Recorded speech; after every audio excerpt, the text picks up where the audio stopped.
it was, well, it's the best blood panel I've had, really. It's crazy. So yeah, just like as you would expect, like low blood sugar, uh, triglycerides went down, HDL went up, LDL stayed the same.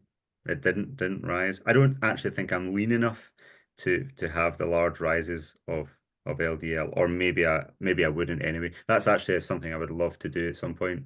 Is is is actually calorie restrict on a carnivore diet to get myself like bodybuilder lean and see if I do get that lean mass hyperresponder effect where my LDL starts to skyrocket. That would be interesting to see, because I'm fairly lean, and I don't get that effect at all. My LDL just sits between like 110, 120 on any type of ketogenic diet, and no matter what the change in my weight is within that range that I do change.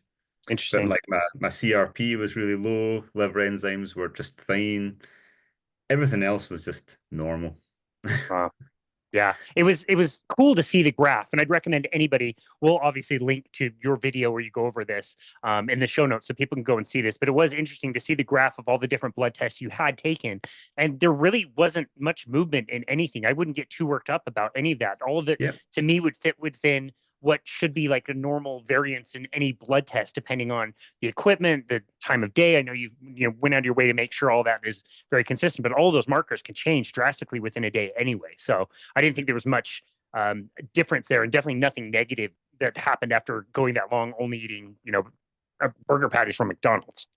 Yeah, that's right. And then so the weight was a significant change, a good change, I would say. Um, the bloods were normal, and then you get to the more subjective things. So my mood felt better. Although interestingly, the experiment ran across Christmas, and for I can't remember. I think it was like just the one day, or maybe even two meals, where I did just have a normal kind of mixed meal with my family at Christmas, and I did feel my mood get worse, and I felt like quite significantly. And I remember actually my mum commenting on it on Christmas Day, and she was saying like, are you all right?" And I was like, "Oh, my mum never asked me that before." Um, And I was like, Actually, when I thought about it later, I was like, actually, no, my mood is not very good, despite being a sort of family celebration. Um, and that recovered straight away. Now, that may have been coincidence, I don't really know, but it's just subjective, just a Yeah. subjective observation. Um, and the other interesting thing was strength. So, when we were last talking on the previous episode, I was saying how um, on my training board that I have in my garage and on my hang board where I'm training finger strength. Uh, I'm very sensitive to small changes in strength. Like I can hang on the fingerboard when I'm warming up or do some climbs that I know on my board, and I just instantly know what my form is like and how it's changing. And I can basically predict like what I'm going to be able to, what grade I can climb based on how I feel when I'm training. And I just knew I was feeling strong. Um, and at the end of the experiment, I did like some proper strength testing on the hangboard, and I broke all of my personal bests by a mile, like by a really significant margin.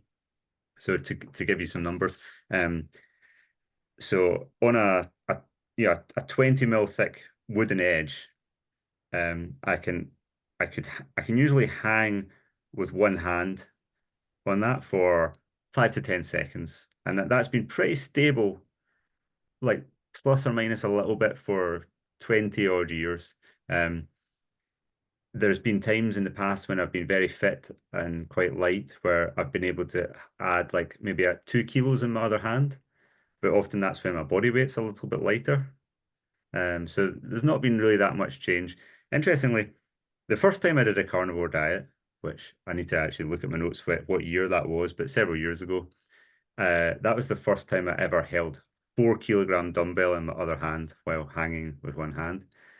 The second carnivore diet experiment that I ever did, that was the first time I ever held a 6 kilogram dumbbell in my other hand. And then after that McDonald's experiment, uh, I remember like grabbing the 4 kilo dumbbell and hanging, and it was just like, ah, it's too easy, too easy. Get the six. The six was too easy. It's like, right, I'm gonna try and break my PB, get the eight, and that was just easy. And I just kept on adding weight, and I got to 16 and a half kilos in my other hand. Absolutely smashed the so obviously I'd lost 3.5 kilos, but you know, I'd clearly gained quite a lot of strength, and I was a bit mind blown by that. But it's quite a dramatic result, so it was interesting. Okay, for the mere mortals out there that are like myself, next time you're out on a walk, go find a playground and find something that looks like a pull-up bar. And with two hands, wrap your entire hand around the bar and see how long you can hang there. And if you're really strong, maybe you can do some pull-ups and see how challenging that is. Then drop one of your hands and see what it's like just to hang on one hand. It's nearly impossible. When when you're describing a hangboard, these holds are tiny. You said like a 20 mil ledge. So now like go from the hang bar and go find a platform where a slide is or something and only put like a few of your fingertips on the board and see if you can hold yourself up. That's insane. And in all fairness, I have to say, like this experiment wasn't done within the last year. It's been a while since you've done this. Yeah. And so I've watched the video more recently than you have. In fact, you did record after that Christmas, kind of eating a mixed meal. I seem to recall that it was 2 or 3 days, or maybe it was just 2 or 3 meals that you went off. And yeah, you were not this. You looked like you were just like a little bit off as you were recording that. And you said you just felt kind of crummy, and your mood was a lot worse. Um, but that was my favorite part of the entire video is watching you record the strength portion of things. And you're doing this hang and holding the weight in the other hand, and you start with that 4K and you're like, oh wow, this is really easy. And every time you jumped up and weight, you were just stunned at yourself, like, oh my goodness, I did that. That was so easy. I can't believe it. I'm gonna go up again and go up again and go up again. And you just kept going up, being surprised at yourself the entire time, and remembering that yes, you're holding more weight. You did lose weight, but the weight that you were holding far exceeded the weight that you had lost, correct? That's correct. Yeah, yeah. That's what made it so remarkable. Yeah, yeah. And I've since been able to maintain that strength. But I mean, I eat a mostly carnivore diet most of the time these days. I'm not strict carnivore, but yeah. And the other interesting aspect of that is also my age. I mean, I'm 46. I've been training on with the same tools since I was 15. So I kind of reached what at the time was a world-class level in climbing, going back 18 years now, 18, 19 years. So to be talking about making jumps and setting personal bests in pure strength in your late 40s, that sort of adds another layer of like surprise in a way. Like it's not what I would expect. I mean, it's really good. I'll take it. Yeah. Yeah. But I think that underscores why it's maybe not a good idea to just to dismiss the nutrition in general or this particular dietary strategy just out of hand. Like to me, like it's worth paying attention to. It's worth being interested in, potentially for individuals, it's worth experimenting with, and certainly for research, it's worth researching. Yeah, absolutely. You mentioned doing all those things at the age of 46, and I'm assuming I know the answer to this question, but one thing that I really value in my 40s now as well is I always used to hurt my shoulder playing hockey. And in the five Hmm. and a half years that I've been carnivore, my shoulder has never been hurt. So I don't get injured the way that I used to before. And again, that could be just coincidence. I might not be, playing the same competition, or maybe it's just that I'm eating the proper diet and not getting injured. So I'm imagining, I don't know, but I'm imagining at 46, you're probably not looking around at other 46-year-olds climbing a lot in the same way because of limitations due to injury. Is that correct?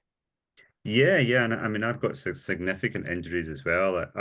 I've had many big falls to the ground, and I've smashed my ankles many times. So I've got a bit of arthritis in both my ankles, um, and they're painful. They do bother me. They do limit me.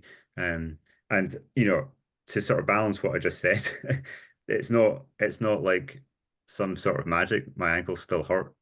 If you've got joint damage, it can still hurt. It's not like it makes you immune to anything. in my mind, it just appears to tip the scales slightly. And it's it's always difficult to tease out the underlying reason for that. Like what could be going on there? What's the mechanism? Is that um, some influence on physiology that reduces pain sensitivity?